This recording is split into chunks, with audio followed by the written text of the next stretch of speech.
Hi everyone, welcome back to another issue of Rabbi Ro Reacts. By popular demand, I'm going to actually be reacting to the question of the war against Amalek, as was put in a very watched video between skeptic Alex O'Connor and Christian thinker Dinesh D'Souza about a year ago. The video's had at least 1 million views online, and the most particular bit of all the clips of Alex pushing Dinesh on how he can morally justify the war against Amalek, the biblical war against Amalek in the book of Samuel 1, chapter 15, where he's instructed to kill everybody in Amalek. And Dinesh seems to struggle to defend that, and so we'll have a look at that together. Just before we dive into the video, if you are enjoying this content, please remember not just to like the video, do that too, but also to subscribe and click the notification button so that you'll know as new content comes out.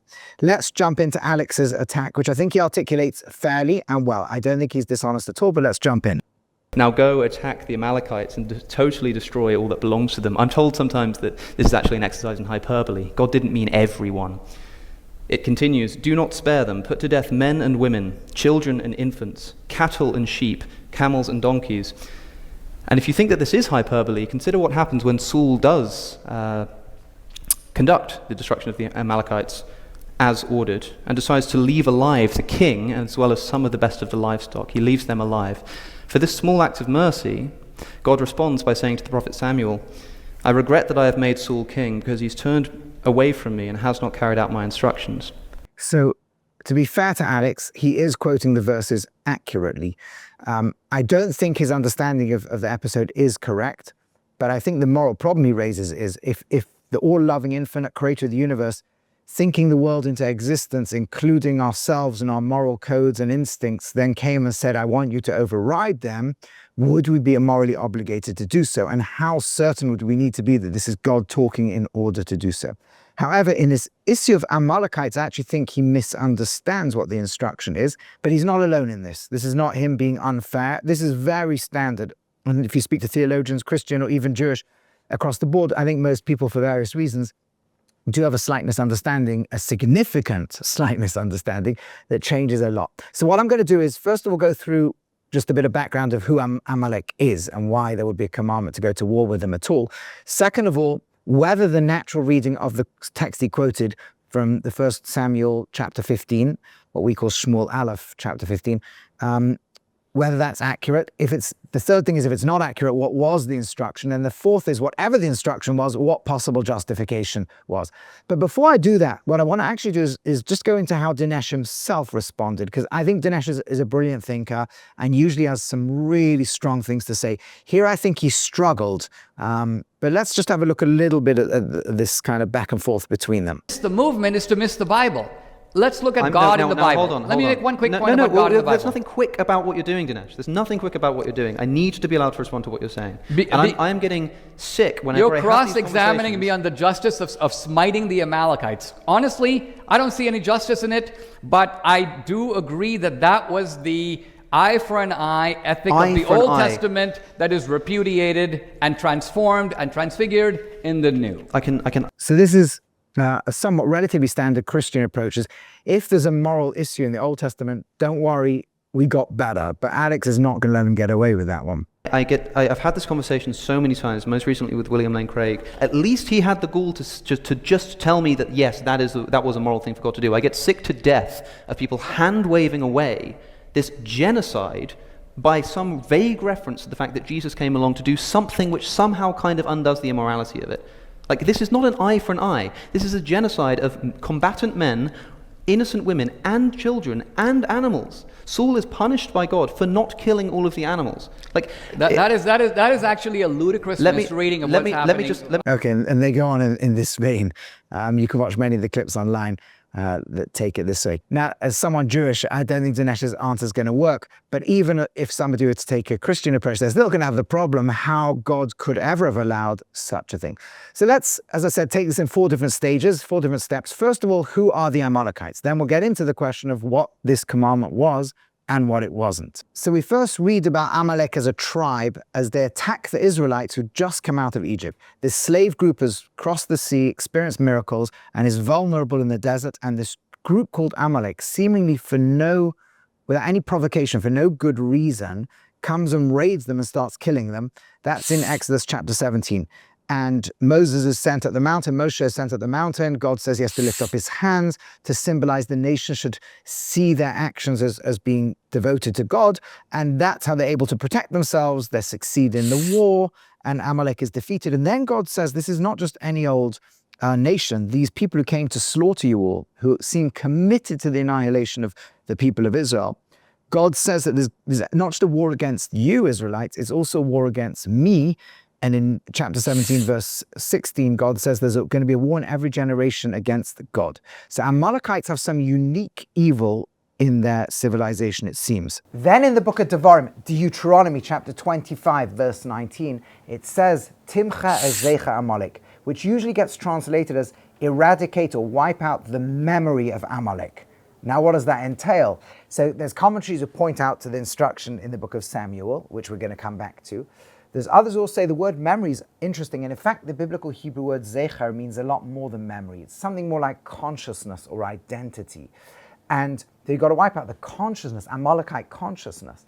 So, for example, one of the great classical commentaries of the Netziv, in relatively recent centuries, that is, writes that it means to destroy the kingdom of Amalek. And others also point this idea out, that it means to get rid of the ideology, which in principle might be less than literally eradicating every member of Amalek, but it can also be more than that. Because even nowadays, where for thousands of years Amalek has never existed as a genetic group of people, a lot of sources talk about the concept of Amalek, that every single one of us has some Amalek within us that we're obligated to destroy. And so this battle between God and Amalek in every single generation, and our obligation to remove it, is not exactly identical to a physical war. Sometimes it manifests as a physical war, sometimes it doesn't. And what's really interesting when we turn to the book of Samuel is, if there really is an instruction to physically wipe out Amalek in every generation, why did nobody do it before the prophet Samuel says to? And why did no king do it afterwards? You had King David afterwards,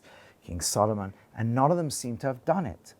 And from this, Rabbi Moshe Feinstein, who arguably would be considered the greatest or one of the greatest rabbis who lived in the 1960s, 70s, 80s, where he wrote prolifically until his death in the 1980s, actually discusses this in a legal halachic ruling, and he says it's very clear that even though there's an obligation in every generation to find a way to destroy the evil of Amalek, which is the evil that wants to destroy Israel but also wants to remove God from the world, we have to eradicate it. The actual going to war cannot just be done.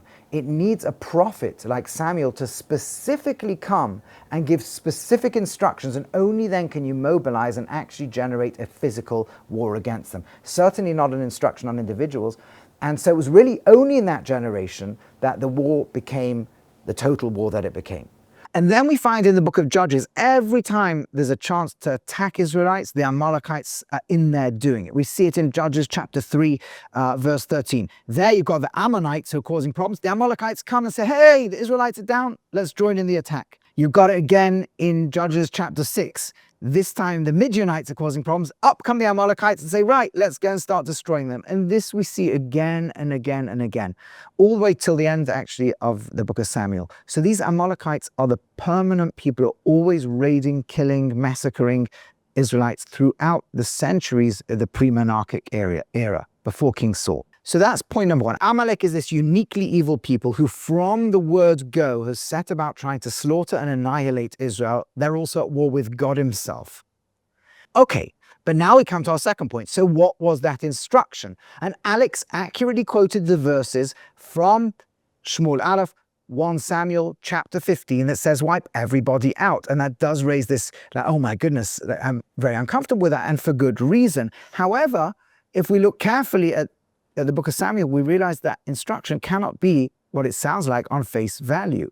Because on face value, it literally sounds like wipe out every single person who's Amalekite. And the only one who King Saul left alive was the Amalekite king.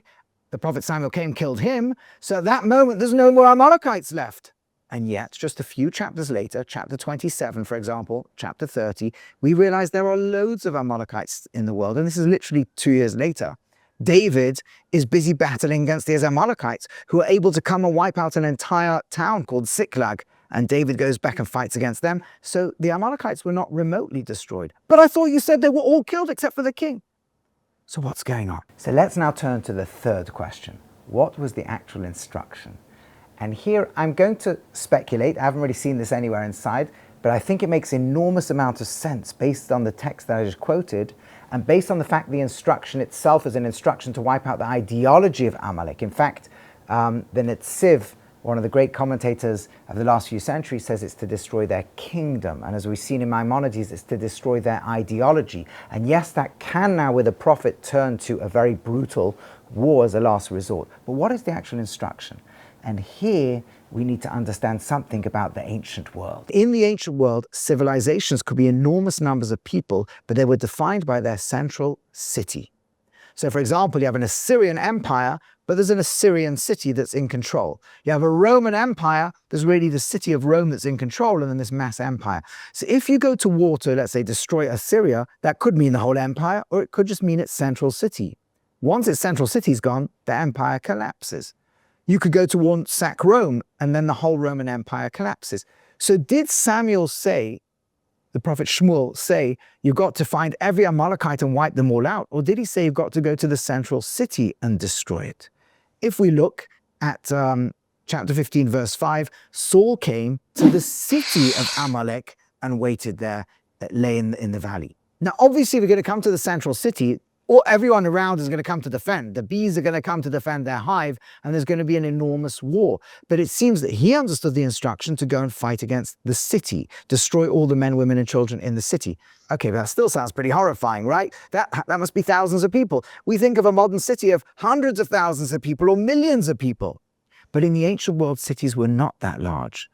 And in fact, we now know archaeologically all the possible sites that could have been the city of Amalek. So one possible candidate is actually a place called Tel Massos, which is about 15 kilometers north of both the ancient and modern Beersheba.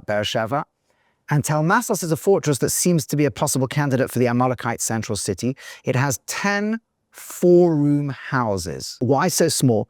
Because Amalek, like many of the biblical tribes, were nomadic. They lived in tents. So a city is really more like a fortress that housed the royal family and maybe one or two senior administrators or priests that projected its ideology onto the hinterland. So this city is like maybe a few dozen people. Another possible site is called Tel El Kudeirat, which again is a site about 200 feet long and 120 feet wide. So that's something like 70 meters by 40 meters. Again, really a fortress that housed the royal family, maybe one or two senior administrators, scribes, something. You're talking again a few dozen people. So it seems that the instruction is to go against this central fortress that was called a city relative to Amalekite population. And any of the candidates would have been a place with a few dozen people, and you have to kill everybody in there. Now, even then, okay, but why do you have to kill everybody? Why man, woman, and child? And here we have to realize something else about the ancient world. In the ancient world, if you could knock out the royal family and the senior priests, perhaps, and maybe one or two others, then the civilization could completely reconfigure itself. It collapses because it's built around this family and this fortress. But if even one child is left alive, the population will wait for that child to grow up and restart its leadership and keep the old ideology. And we see this motif of the child survivor maintaining the ideology of the people. For example, in the biblical text itself, in the book of Judges in chapter 9, when this guy Avimelech tries to wipe out all the competitors in his family, but one child survives and is hidden, he's able to announce the rebellion. Or later on in the book of Melachim, 1 Kings, chapter 11, when the queen Asalia tries to also destroy the rivals to the throne, and one child is hidden, and again, that can serve later on for the people to bring a rebellion and remove her. So we know that in the ancient world, this little fortress of 10 houses with 4 rooms each was enough to house the spiritual and political capital of the nation. If everybody's removed, the nation will let go potentially and move on and change its way of thinking and be able to be brought into a new ideology. But if even one child survives, the nation will maintain its ideology. And in the case of Amalek, that meant centuries of an ideology of massacring and murdering Israelites and trying to fight against God. So what's happening in the book of Samuel is a desperate measure. After 400 years or however many 100 years of the inability to stop this murderous group who are constantly slaughtering, is to go to their capital city and have to take an extreme measure given by God himself via the prophet as a one-off instruction to remove everybody from that capital city and anything that can be associated with it from that fortress, basically. Remove those few dozen people who are there, unfortunately man, woman and child, and King Saul struggles with that. And he can't bring himself to kill the king, and Samuel does it. And again, by tradition, Agag, the king, had impregnated a woman, which meant, unfortunately, the Amalekite didn't end over there.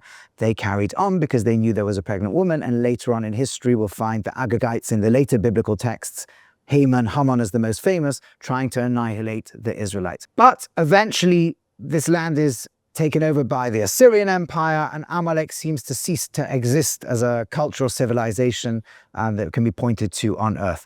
And what we're left with is the command to remember the evil they did, and that is understood also to be a commandment forever, to always remember any evil attacks. Never forget the honor of the victims who are killed in those attacks.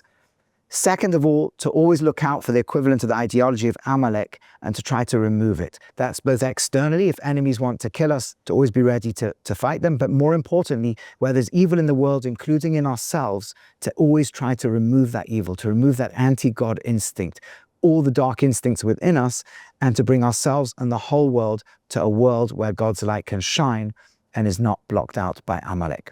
But back to the debate, therefore, I think that's an important point. I don't think anyone's actually made that in the many times Alex has asked that to them. I'm just literally reading the text as it is, bringing the teaching of Rabbi Feinstein, who has many proofs for his teaching, that you cannot just go to war with Amalek. You need to have a specific prophecy, but more particularly when you look at it, it was an attempt to go into the city, meaning the fortress of Amalek, where a few dozen people lived.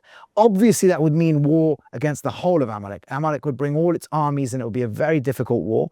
But at the end of it, it was to eliminate that family, the royal family that controlled Amalek, to ensure that Amalek could free itself from the ideology of perpetual annihilation of Israel.